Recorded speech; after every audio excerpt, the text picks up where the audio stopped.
Hello बच्चों, इससे पहले वाले वीडियो लेक्चर में आपने एक्सरसाइज 3.3 तक पढ़ा था, जिसमें क्वेश्चन नंबर 6 तक बात हुई थी।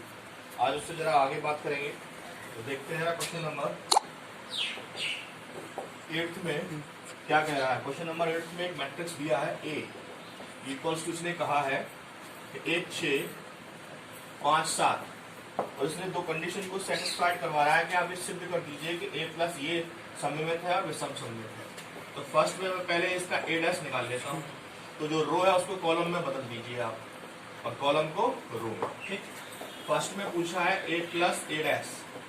तो ए प्लस ए डैश का मतलब है ए 5 7 प्लस ए डैश यानी कि 1 5 6 7।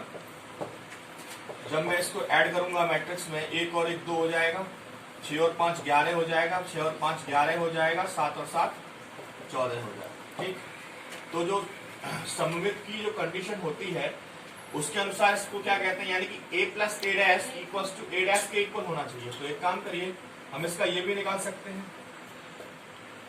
का डैश। जब मैं इसका डैश निकालूंगा तो क्या आएगा, रो को कॉलम में बदल दीजिए, 2 11 11 14 यानी कि a plus A dash equals to A plus A का डैश।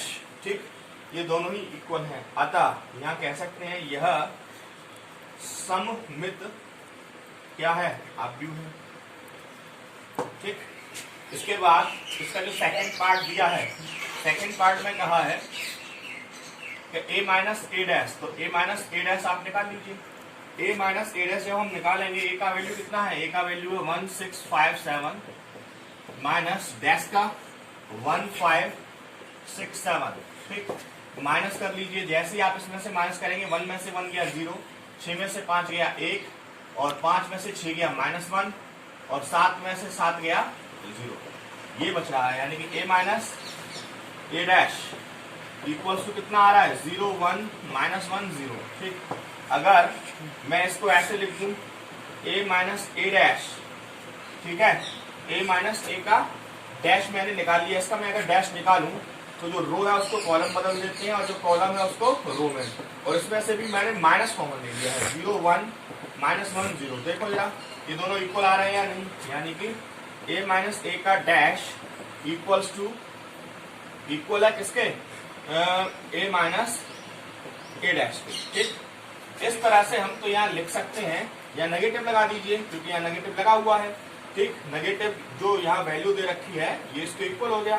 तो a माइनस ए के डैश, a माइनस ए का डैश ये इक्वल है किसके, a माइनस ए के डैश के, ये इसके इक्वल है। तो यहाँ लिख सकते हैं, अतः यह एक विषम सममित है। इस तरह से हम इस क्वेश्चन को अप्लाई कर सकते हैं। तो मैंने क्वेश्चन नंबर 8 को लगा दिया, सिंपल है, आप लोग कर सकते हैं। जरा आगे देखते हैं क्वेश्चन नंबर 9 में क्या कह रहा है। ठीक, इसको पॉज करके नोट कर लीजिएगा। क्वेश्चन नंबर 9 जो आपका दे रखा है, क्वेश्चन नंबर 9 में कहा है उसने एक मैट्रिक्स दिया है ए, जिसमें हम लोगों ने लिखा है 0 माइनस ए माइनस बी, ए 0 माइनस सी और बी सी 0, ये इसने दिया है। मैं इसका डैश यही निकाल लेता हूं। जैसे ही मैंने इसका डैश निकाला, 0 A B minus A 0 C minus B minus C 0, ये इसका डैश आ गया। फर्स्ट पार्ट में पूछा है तो ए प्लस ए डैश, तो पहले मैं ए प्लस ए डैश निकाल लेता हूं। जैसे ही मैंने ए प्लस ए डैश के लिए लिखा, 0 माइनस ए माइनस बी, ए 0 माइनस सी और उसके बाद बी सी 0 प्लस। ठीक, इसके बाद इसका जब मैं डैश निकालूंगा, 0 ए बी माइनस ए 0 सी और माइनस बी माइनस सी 0। इनको ऐड कर दीजिए। जैसे ही आप इसको ऐड करेंगे, 0 में 0 को ऐड करेंगे 0 आएगा, minus A plus A 0 minus B plus B 0, A minus A 0 0 0 0 minus C plus C 0, B minus B 0, ये आ रहा। ठीक, इसमें 1/2 का डिवाइड कर दीजिए, तो इसमें भी 1/2 का डिवाइड कर दीजिए, 0 0 0 0 0 0 0 0 0। लौट करके यही आएगा जो उसमें दिया है 0 0 0 0 0 0 0 0 0। ये एक मैट्रिक्स आएगा, ठीक, जो a प्लस a डैश है। इसी प्रकार आप इसका जो सेकंड पार्ट है जिसमें इसने कहा है a माइनस a डैश, तो a का वैल्यू कितना है आपके पास? a का वैल्यू है 0 minus a minus b, a 0 minus c, b c 0 minus, और a डैश का वैल्यू है 0 a b minus a 0 c minus b minus c 0। जब मैं इसको माइनस करूंगा तो देखिएगा जरा, 0 में से 0 गया तो 0 आएगा।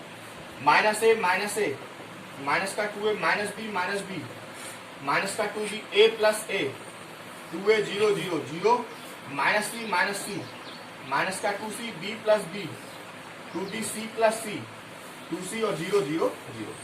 ये इतना आ गया। अब आपको करना क्या है? कुछ नहीं करना, आपको इसमें 1/2 का डिवाइड करना है और इसमें भी 1/2 का डिवाइड कर देना। 0 minus 2a minus 2b 2a 0 minus 2c 2b 2c 0। जब इसका मैं 2 का डिवाइड करूंगा तो यहाँ आ जाएगा 0 minus a minus b a 0 minus c b c 0। यही इसका राइट आंसर। इस तरह से हम इसको कैलकुलेट कर सकते हैं। तो क्वेश्चन नंबर 9 को मैंने कर दिया। अब इसके बाद क्वेश्चन नंबर 10 को जरा देख लेते हैं। फर्स्ट एक पार्ट में करूंगा, बाकी का आपको लगाना है, पॉज करके नोट कर लीजिएगा। करेक्ट वैल्यूज है और आसानी है, आसानी से कर सकते हैं, ठीक। अब इसके बाद क्वेश्चन नंबर 10 का मैं एक पार्ट करके दिखाऊंगा, बाकी का आपको करना है फर्स्ट पार्ट। उसने एक मैट्रिक्स कहा है, मैं इसको मान लेता हूँ A, जो दिया है 3 1 5 -1। उसने कहा है विषम सममित आव्यूह के योगफल के रूप में व्यक्त कीजिए। तो योगफल के रूप में व्यक्त करना है तो पहले आप a डैश निकाल लीजिए। जैसे आप a डैश निकालेंगे, रो को कॉलम में और कॉलम को रो में चेंज कर दीजिए, कर दिया। इनका योगफल विषम, पहले सम सममित और विषम सममित की बात कर रहा है तो पहले सम के लिए कैलकुलेट कर लीजिए। जैसे ही आप कैलकुलेट करेंगे, a का वैल्यू 3 1 5 -7 प्लस a डैश 3 5 1 -1। जैसे ही आप इसे कैलकुलेट करेंगे, 3 और 3 6, 5 और 1 6, 5 और 1 6 -1 -1 -2। योगफल के रूप में पूछा है तो आपको पता है, मैंने योगफल का रूप आपको बताया था कैसे लिखा जाएगा। 6 6 6 -2, ठीक, 2 का डिवाइड कर देंगे, 3 3 3 और -1। ये फर्स्ट पार्ट आ गया। अब विषम सममित के लिए जब हम करेंगे तो देखो जरा, विषम सममित के लिए मैंने यहां लिख दिया वही a minus a dash. a का वैल्यू आपको पता है 3 1 5 -1 माइनस डैश का वैल्यू आपको पता है 3 5 1 -1। जब इसको आप माइनस करेंगे, 3 में से 3 गया 0, 1 में से 5 गया तो माइनस का 4, 5 में से गया 4 और -1 + 1 0, ठीक है। 1/2 a माइनस a डैश, तो यानी कि 1/2 0 -4 4 0, ठीक। जैसे आप इसमें 2 का डिवाइड करेंगे, यहाँ 0 -2 2 0। अब इनका योगफल पूछा है तो योगफल के रूप में इसको ऐसे लिख सकते हैं 1/2 a plus a dash plus 1/2 a minus a dash. 1/2 a plus a dash कितना आया? 3 3 3 -1 प्लस 0 -2 2 0। यही इसका राइट आंसर है। आप चाहे तो इसको जोड़ सकते हैं और चाहे तो यहीं तक छोड़ सकते हैं। तो ये क्वेश्चन नंबर 10 का मैंने फर्स्ट पार्ट लगा दिया है। बचे कुछ सारे पार्ट्स आपको लगाने, केवल यही करना है सभी पार्ट्स में, तो आसानी से आप कर सकते हैं, ठीक। इसके बाद क्वेश्चन नंबर 11 को देखते हैं। अब हम लोग बात करेंगे क्वेश्चन नंबर 11 में। क्वेश्चन नंबर 11 में इसने कंडीशन दी है a तथा b समान कोटि के सममित आव्यूह हैं। तो यहाँ लिखेंगे a तथा b समान कोटि के सममित आव्यूह हैं, ये कहा है बुक में। तो उसने पूछा ए बी माइनस बी ए, बता दीजिए कि ए बी माइनस बी ए क्या है। ये मैंने क्वेश्चन मार्क लगा दिया है कि विषम सममित है, सममित है, शून्य है या तत्समक आव्यूह है। तो उसको करने से पहले मैं आपको एक प्रोसेस बताता हूँ। ए बी माइनस बी ए का डैश निकालें। ए बी माइनस बी ए का डैश कैसे लिखा जाएगा? ए बी का डैश माइनस बी ए का डैश। जब इसका भी डैश निकालेंगे तो इसको लिखा जाता है ऐसे, B dash A dash minus A dash B dash. ठीक है, अब क्या करना है? B dash A dash minus A dash B dash को ऐसे लिख सकते हैं, B A minus A B. करना क्या है आपको? माइनस कॉमन ले लीजिए, A B minus B A. ठीक, जैसे ही आपने A B minus B A लिया तो हमने एक कंडीशन पढ़ी थी, ए डैश हमेशा माइनस ए होना चाहिए। किसके लिए? विषम सममित के लिए ए डैश हमेशा माइनस ए होना चाहिए। ये उसी कंडीशन में लिखा हुआ है, यानी कि ये किसके लिए होना चाहिए? विषम सममित के लिए। तो इसका मतलब है ए बी माइनस बी ए, ठीक, का डैश इक्वल है माइनस का ए बी माइनस बी ए। तो यहां लिख सकते हैं यह विषम सममित है। इस तरह से इस क्वेश्चन को अप्लाई कर सकते हैं। इसी के साथ मैं इसे खत्म कर रहा हूं। क्वेश्चन नंबर 12 के लिए जो यहां दिया है, एक मैट्रिक्स दे रखा है, cos alpha sine alpha minus का कॉस अल्फा और तो माइनस का साइन अल्फा और कॉस अल्फा। उसने कहा ए प्लस ए डैश, मैं इसका डैश भी निकाल, cos alpha minus sine alpha और साइन अल्फा कॉस अल्फा। उसने कहा A plus A dash equals to identity है। तो ए का value cos alpha sine alpha minus का sine alpha cos alpha plus A dash का cos alpha minus sine alpha cos alpha equals to identity. जब मैं इसको add करूंगा, cos में कॉस ऐड हो जाएगा तो 2 कॉस अल्फा हो जाएगा। साइन से साइन खत्म हो गया, 0 बचा। साइन से साइन खत्म हो गया, 0 बचा। कॉस और कॉस 2 कॉस अल्फा हो गया। आइडेंटिटी का मतलब है 1 0 0 1। कंपेयर कर दीजिए वैल्यूज को। तो 2 कॉस अल्फा इक्वल्स टू 1 है, कॉस अल्फा इक्वल्स टू 1/2 है, cos alpha equals to cos π/3 है, तो अल्फा इक्वल्स टू π। इस तरह से हम इस एक्सरसाइज को लगा सकते हैं। क्वेश्चन नंबर 12 तक मैंने कंटिन्यू लगाया है, आप इसे कर सकते हैं। सिंपल तरीका है। एक्सरसाइज 3.3 को मैंने आज खत्म कर दिया है। एक्सरसाइज 3.3 के बाद में कुछ चीजें हैं जो अगली एक्सरसाइज के लिए हमें पढ़नी है, उसके बारे में बात करेंगे। तो एक्सरसाइज 3.4 में फिर खत्म करना है जल्दी से। तो मैं जरा कुछ चीजें हैं आज उस पर बात कर लेते हैं, अगर समय रहा तो एक्सरसाइज में भी बात करेंगे। देखते हैं जरा। अब एक्सरसाइज 3.4 को पढ़ने से पहले कुछ प्रारंभिक संक्रियाओं के बारे में हम लोग पढ़ेंगे। तो अवयवों पर प्रारंभिक संक्रिया को शुरू करने से पहले ये 3 प्रकार की संक्रियाएं हम लोग यहाँ स्टडी करेंगे। पहली है पंक्ति। पंक्ति ऑपरेशन बोला जाता है, जिसको एनसीईआरटी ने पंक्ति संक्रिया या स्तंभ संक्रिया के लिए कहा है। पंक्ति संक्रिया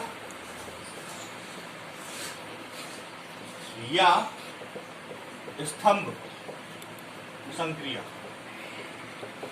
यानी कि या तो पंक्ति ऑपरेशन, रो ऑपरेशन या कॉलम ऑपरेशन के रूप में इसको हम डिफाइन कर सकते हैं। इसका मतलब क्या? इसका मतलब है, मान लीजिए, माना कोई रो है RI, जिसको मैं इंटरचेंज कर रहा हूं किसके साथ? RJ के साथ, ठीक। या कोई कॉलम है CI, जिसको मैं इंटरचेंज कर रहा हूं CJ के साथ। यानी कि ith रो या कॉलम को चेंज कर दीजिए JF के साथ, जिसको हम बोलते हैं इंटरचेंज। क्या बोलते हैं? इंटरचेंज। एग्जाम्पल से डिफाइन करते हैं। कैसे? मान लीजिए एक मैट्रिक्स है, ये 2 4 -2 1, ठीक। मैंने यहाँ लिखा कि R1 को मैं इंटरचेंज कर रहा हूं R2 के साथ, यानी कि R1 की जगह पे R2 कर दीजिए और R2 की जगह पे R1 कर दीजिए।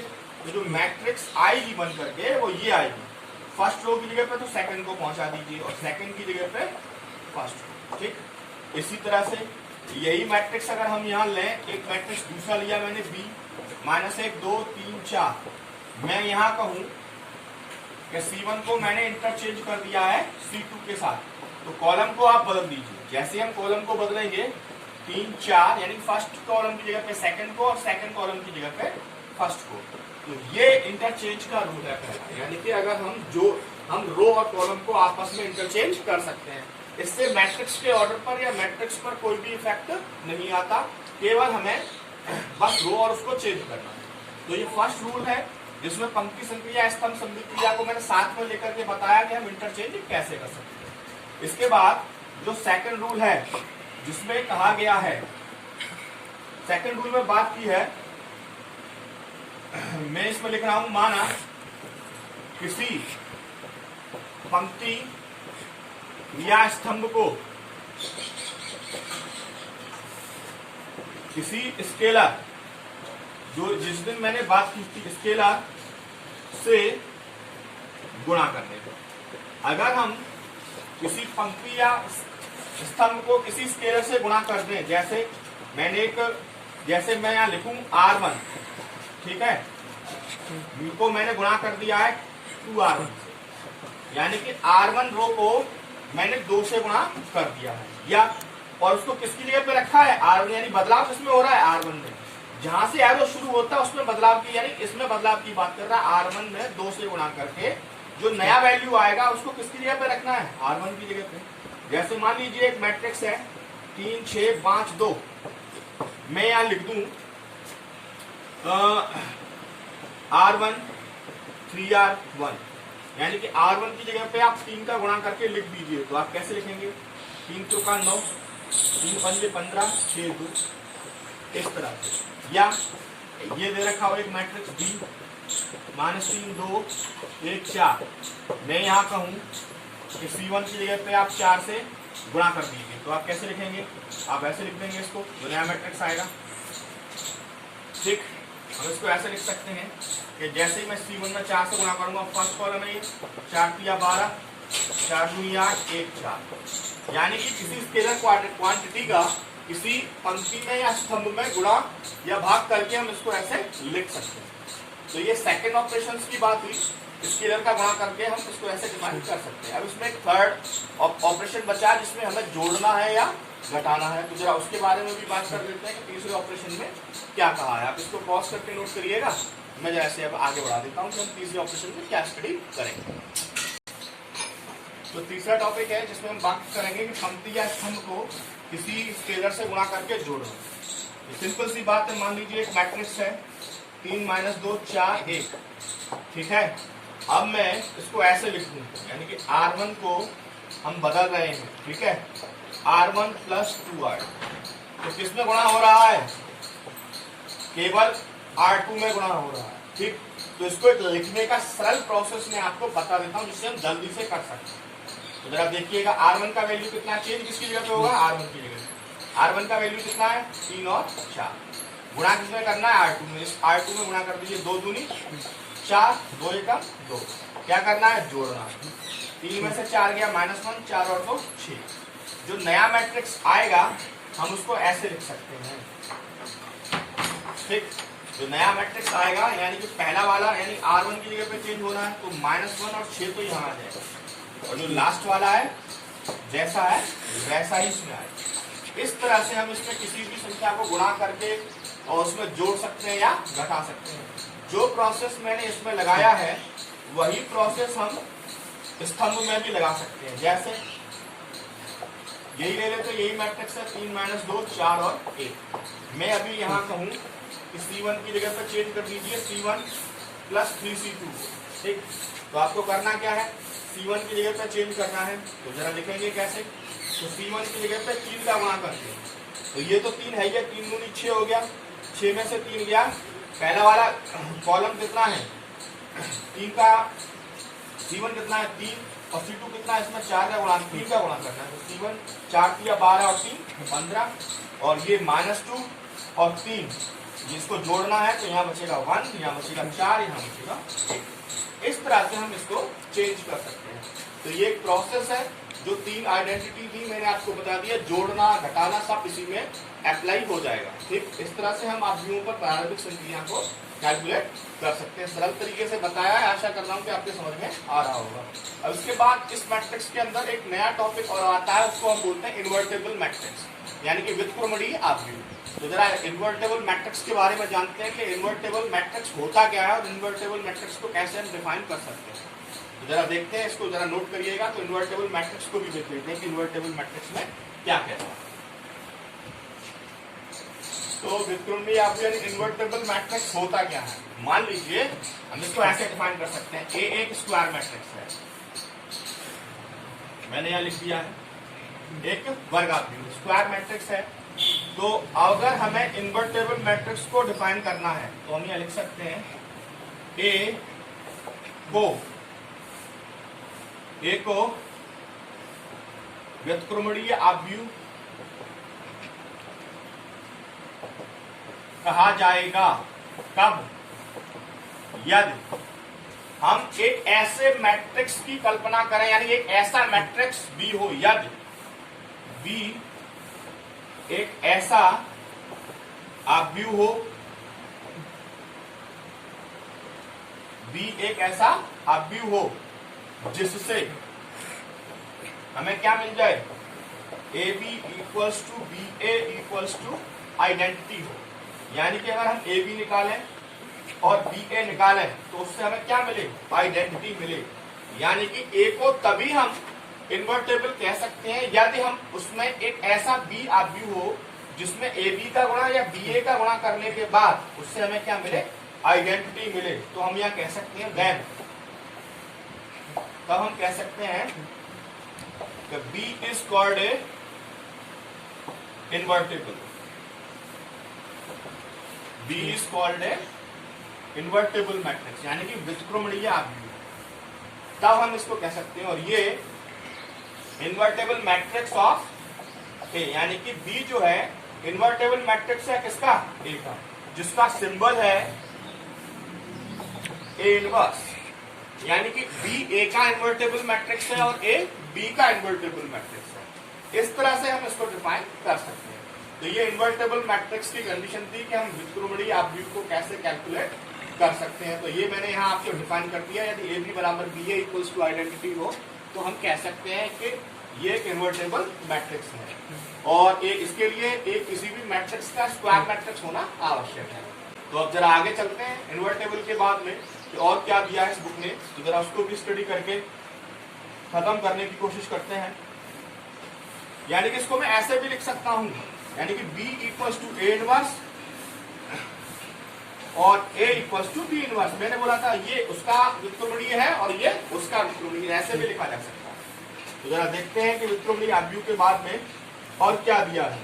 अब हमें कैलकुलेट करना है ए इनवर्स को, कैसे हम कैलकुलेट कर सकते हैं। तो जरा उसे देखेंगे कि ए इनवर्स को कैसे कैलकुलेट कर सकते हैं। तो इस टॉपिक में हम पढ़ेंगे कि प्रारंभिक संक्रियाओं के द्वारा ए इनवर्स को कैसे ज्ञात किया जाता है। ये कभी कभी बोर्ड एग्जाम में लॉन्ग क्वेश्चंस में आ जाता है 4 या 5 नंबर में, और थोड़ा सा डिफिकल्ट भी रहता है, लेकिन इजी बहुत है। हम लोग अगर प्रैक्टिस करेंगे तो हमें आ जाएगा।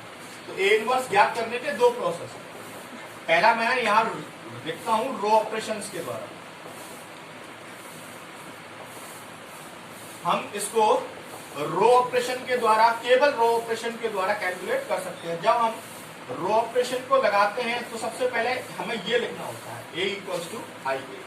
अब एक बात याद रखना, ए इक्वल्स टू आई ए होता है तो उसका मतलब है हमें ए में और केवल आई में ऑपरेशंस को अप्लाई करना। जो ऑपरेशन ए में अप्लाई करेंगे वही सेम ऑपरेशन आई में भी अप्लाई करेंगे, इससे कोई भी छेड़छाड़ नहीं होगी। यानी कि इसमें कोई चेंज नहीं होगा, केवल इन दोनों में चेंज होगा। पहली बात, यानी कि जो ऑपरेशन ए में अप्लाई होगा वही ऑपरेशन आई में भी अप्लाई होगा। दूसरी बात, हमें यह करना है कि यहाँ जो मैट्रिक्स दिया है उसे हमें आइडेंटिटी बनाना है, यानी कि इस मैट्रिक्स को हमें यहाँ पर ट्रांसफर करना है, यानी कि इसकी जगह पे आइडेंटिटी को हमें क्रिएट करना है, यानी कि चेंज करना है आई को ए में और आई अपने आप वो इसमें ए इनवर्स में चेंज हो जाएगा। तो इसके लिए हमें क्या करना है, हमें तथा जब हम इसमें ऑपरेशंस अप्लाई करेंगे तो जो ए है वो किस में चेंज हो जाएगा, आई में चेंज हो जाएगा। जैसे ही ए आई में चेंज होगा तो ये कंडीशन बनेगी ए इनवर्स इंटू ए, और यहां से हम इनवर्स को फाइंड कर सकते हैं। तो पहला प्रोसेस है रो ऑपरेशन का। सेकंड का जो प्रोसेस है वो है कॉलमन ऑपरेशंस के द्वारा, जो बुक ने कहा है कि हम दूसरे में कॉलमन ऑपरेशंस भी अप्लाई कर सकते हैं। तो कॉलमन ऑपरेशंस के लिए यानी कि पंक्ति, इसको लिखते हैं पंक्ति संक्रिया, और इसको लिख देते हैं स्तंभ संक्रिया। ठीक है, कॉलमन ऑपरेशन जैसे ही हम स्तंभ संक्रिया लिखते हैं थोड़ा सा इसमें चेंज कर देते हैं, a इक्वल्स टू अब ए आई लिखा जाएगा। क्या लिखा जाएगा, a इक्वल्स टू ए आई। यहाँ आई ए था, यहाँ ए आई। वही प्रोसेस करना है कि a को किस में चेंज करना है, आई में। ठीक, जैसे ही यहाँ आई होगा तो ये आएगा निकल के a इंटू ए इनवर्स, और यहां से हम इनवर्स को फाइंड कर सकते हैं। ये दो प्रोसेस है, पंक्ति संक्रिया या स्तंभ संक्रिया। अगर हमने शुरुआत में रो ऑपरेशंस को चुना है तो हम उसमें पंक्ति ऑपरेशन, अगर हमने शुरुआत में रो ऑपरेशन को चुना है तो हम उसमें स्तंभ ऑपरेशंस को अप्लाई नहीं कर सकते। अगर हमने स्तंभ ऑपरेशंस को चुना है तो हम उसमें रो ऑपरेशन को अप्लाई नहीं कर सकते। जिसके लिए हम चुनते हैं, जिसको हम शुरुआत में अप्लाई करते हैं, उसी प्रोसेस को हमें कंटिन्यू करना होता है। तो सिंपल तरीका है, जरा क्वेश्चन से समझिएगा कि कैसे हम इसको कैलकुलेट कर सकते हैं। ये दो ऑपरेशंस मैंने आपको बताए हैं, तो एक्सरसाइज में इतना है। और मैं जरा अब एक्सरसाइज की बात करते हैं कि 3.4 में करना क्या है। देखिए, तो एक्सरसाइज 3.4 में हमें गिवन किया क्वेश्चन नंबर देखो, a इक्वल्स टू इतना दिया है, तो संक्रियाओं के द्वारा हमें करना है। तो मैं लिख देता हूं, पहले हम रो ऑपरेशन अप्लाई कर रहे हैं। जब हम रो ऑपरेशन अप्लाई करते हैं तो आपको पता है हमें क्या लिखना होता है, a इक्वल्स टू क्या लिखना होता है, आइए। तो a का वैल्यू कितना है, 1 2 -1 3। आई का आपको पता है क्या है, 1 0 0 1, और एक आपको पता है जो है एक वो ऐसा ही है। ठीक है, आप देखिए, अगर हमें यहाँ आइडेंटिटी बनाना है तो इसका मतलब है यहाँ 1 चाहिए, यहाँ 0 चाहिए, यहाँ 0 चाहिए, यहाँ 1 चाहिए, ये प्रोसेस है। तो यहाँ तो 1 है, तो मुझे अब यहाँ 0 करना है, यानी कि 2 की जगह पे मुझे 0 करना है। तो 2 की जगह पे कैसे भी जोड़ करके, घटा करके या भाग करके हमें 0 करना है। तो इसको एक मैं प्रोसेस में लिख रहा हूँ। अगर मैं ऐसा लिखूं, R2 की जगह पे परिवर्तन करना है, यानी R2 की जगह पे चेंज करें, किसका, और चेंज किसका करें, R2 की जगह पे चेंज करें R2 माइनस 2R1, यानी कि R2 में से 2R1 को 2 का गुणा करके माइनस करते हैं। मैंने आपको बताया था लिखने का प्रोसेस कि हम इसको कैसे लिख सकते हैं। अगर आपको प्रॉब्लम आ रही है कि हम कैसे करें, तो मैंने आपको बताया था साइड में इसको ऐसे कर सकते हैं। R2 का वैल्यू कितना है, R2 का वैल्यू है 2 3, ठीक, 2R1, तो 2R1 इसमें यानी फर्स्ट रो में 2 का गुणा कर दीजिए, तो 2 माइनस 2 करना क्या है, हमें माइनस करना है। ठीक, तो माइनस ये प्लस हो गया, 2 में से 2 गया 0, 3 और 2 कितना हो गया 5। तो यानी कि अब हम इसको ऐसे लिख सकते हैं। तो फर्स्ट सेकंड रो चेंज हो रही है, फर्स्ट जैसी है वैसे ही रहेगी। 2 की जगह पे कितना आ जाएगा 0, और 3 की जगह पे कितना आ जाएगा। जो प्रोसेस हमने इसमें अप्लाई किया है, यही ऑपरेशन हमें इसमें भी अप्लाई करना है। अब मैं इसे फिर मिटा देता हूँ, तो फिर यहाँ R2 की जगह पे चेंज है, तो 0 1, और 2R1 यानी कि 2 का गुणा करके माइनस कर रहे हैं, तो यहाँ 2, यहाँ 0, माइनस माइनस, तो जो माइनस कर रहे हैं 0 में से ये गया -2, और यहाँ कितना बचेगा 1। तो R2 की जगह पे चेंज होगा, तो 1 0 -2 1, ये इसकी जगह पे चेंज आएगा। ठीक, इस तरह से हम इसको लगा सकते हैं। अब इसके बाद में मैंने यहाँ देखा कि मुझे यहाँ 1 चाहिए। अब मैं इसको जोड़ तो सकता नहीं हूँ, क्योंकि जोड़ूंगा तो फिर यहाँ चेंज हो जाएगा। तो मैं क्या करूँ, तो मैं R2 में मल्टीप्लाई कर दूँ 1/5। जैसे ही मैंने R2 में 1/5 का मल्टीप्लाई किया 1, इसमें करूंगा 0 -1, यहाँ 1 हो जाएगा। जो प्रोसेस यहाँ लगाया था वही इसमें अप्लाई करूंगा, 0 माइनस का 2/5 और 1/5, और ये ए आ गया। ठीक, इसके बाद अब मैंने यहाँ देखा कि मुझे यहाँ फिर से 0 चाहिए, तो यहाँ मुझे फिर से 0 करने के लिए मैं क्या करूँ, मैं इन दोनों को जोड़ देता हूँ। क्या कर दूँ, जोड़ देता हूँ, यानी कि R1 की जगह पे हम चेंज करते हैं R1 प्लस R2 को जैसे ही मैं R1 की जगह पर चेंज करूंगा, एक में 0 जोड़ेंगे, कितना आएगा, एक -1 + 1 0 0 1। और जैसे ही R1 की जगह पे इसको चेंज करूंगा, जोड़ूंगा मैं 1, माइनस का 2/5, 5 में से 2 गया तो 3/5, और 0 में इसको अगर मैं ऐड करूंगा तो 1/5, तो नीचे जैसा है वैसा ही आएगा। ठीक, तो A इनवर्स यहाँ बन गया आइडेंटिटी, बस खत्म हो गया।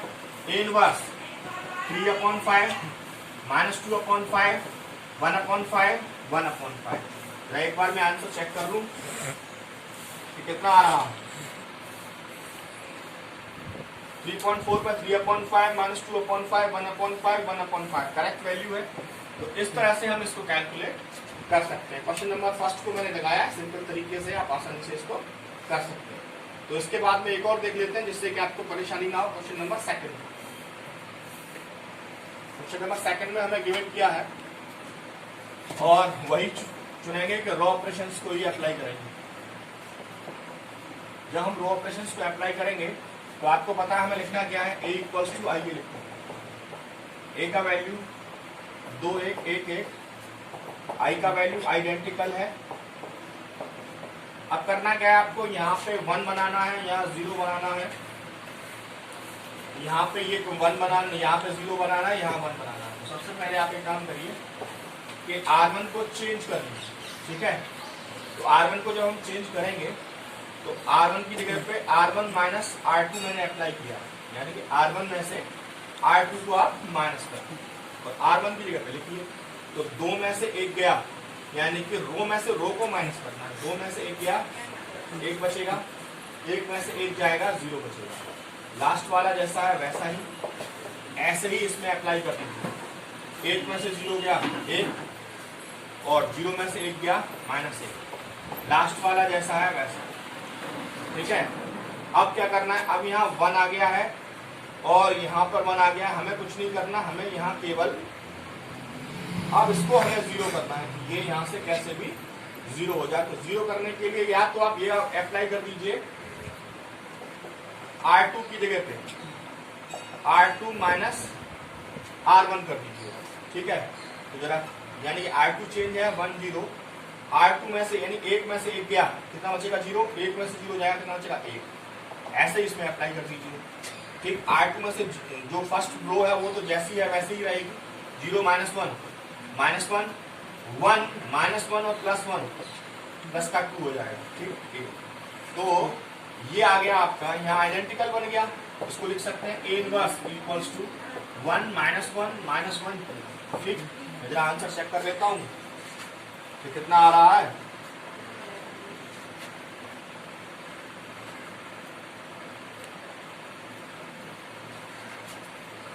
ये आ रहा है 1 -1 -1 2 करेक्ट वैल्यू है। तो इस तरह से हम इनको कैलकुलेट कर सकते हैं। तो ये क्वेश्चन नंबर सेकंड हो गया। Question number 3rd 4th 5th 6th 7th 8th 9th और 10th 11th और 12th ये सब 2x2 के मैट्रिक्स हैं। तो 2x2 के मैट्रिक्स से आप आसानी से कर सकते हैं। और चाहे तो मैं एक आध क्वेश्चन और लगा देता हूँ जिससे कि आपको परेशानी ना हो। तो इसको नोट कर लीजिएगा। देखते हैं एक आध और क्वेश्चन में लगा देता हूँ। तो क्वेश्चन नंबर 3rd में वही प्रोसेस है, रॉ ऑपरेशन ही अप्लाई करेंगे। A = IA, तो इसको लिख लीजिए 1 2 3 7, I का वैल्यू 1 0 0 1, ये A का वैल्यू। ठीक है, आपको करना क्या है, हमें यहाँ पे तो 1 है ही है, यहाँ पे अब मुझे 0 बनाना है। क्या बनाना है, 0।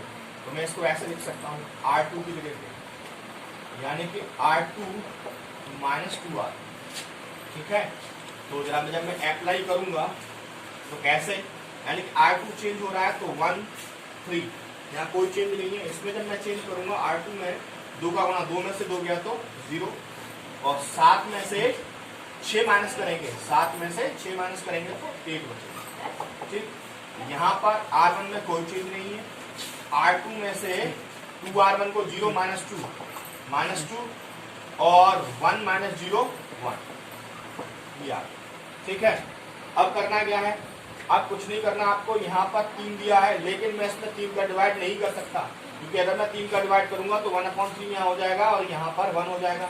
अब मुझे करना क्या है, यहाँ से इस 3 को खत्म करना है। जब 3 को मुझे खत्म करना है तो इसका मतलब है कि जो चेंजिंग होगी वो R1 रो में होगी। तो इसके लिए आप एक काम करिए, या तो इसमें 3 का मल्टीप्लाई करके इसमें से इसको माइनस कर दिए, यानी R1 की जगह पे चेंज करेंगे। ठीक है, R1 माइनस 3R2। ठीक, तो R1 में से 3R2 को माइनस करिए, 1 में से 0 का गुणा करेंगे 1 आएगा, और 3 में से 3 को माइनस करेंगे 0 आएगा, 0 1। जैसा है वैसा ही जो प्रोसेस इसमें था वही इसमें अप्लाई करेंगे। 1 में से 6 हो गया, प्लस का 6 और 1 7 हो गया। इसके बाद 0 -3 हो गया, -2 1। ठीक, 8 और A इनवर्स इक्वल्स टू आ गया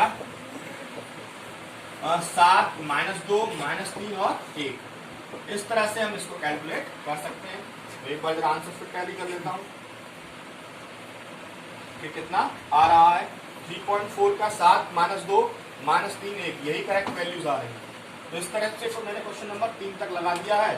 तो क्वेश्चन नंबर 3 तक आपको कोई प्रॉब्लम नहीं आनी चाहिए। क्वेश्चन नंबर 3 के बाद में इसके क्वेश्चन नंबर 9 तक आपको अप्लाई, इसको क्वेश्चन नंबर 9 या 10 तक जो दिया है, यानी कि 14 तक तो आपको करना ही है। 14 के बाद अगर कोई प्रॉब्लम आती है तो फिर आप मुझे कमेंट बॉक्स में लिख सकते हैं। नए अगले वीडियो लेक्चर में हम क्वेश्चन नंबर 15, 16, 17 में बात करेंगे, और एक्सरसाइज को खत्म करने के बाद मिस्टेक केस में भी बात होगी। तो इस तरह से आप इसको कर सकते हैं। बहुत सिंपल तरीके से बताया गया, आसानी से समझ में आ रहा है। ठीक है, इसको मेहनत करिएगा और घर बैठ करके लगाइएगा। कोई ज्यादा ऐसा टफ नहीं है कि आप लोग कर ना सकें। अगले वीडियो लेक्चर में बात होगी, चैप्टर को खत्म करेंगे। ठीक है, घर पे रहिए और पढ़ते रहिए।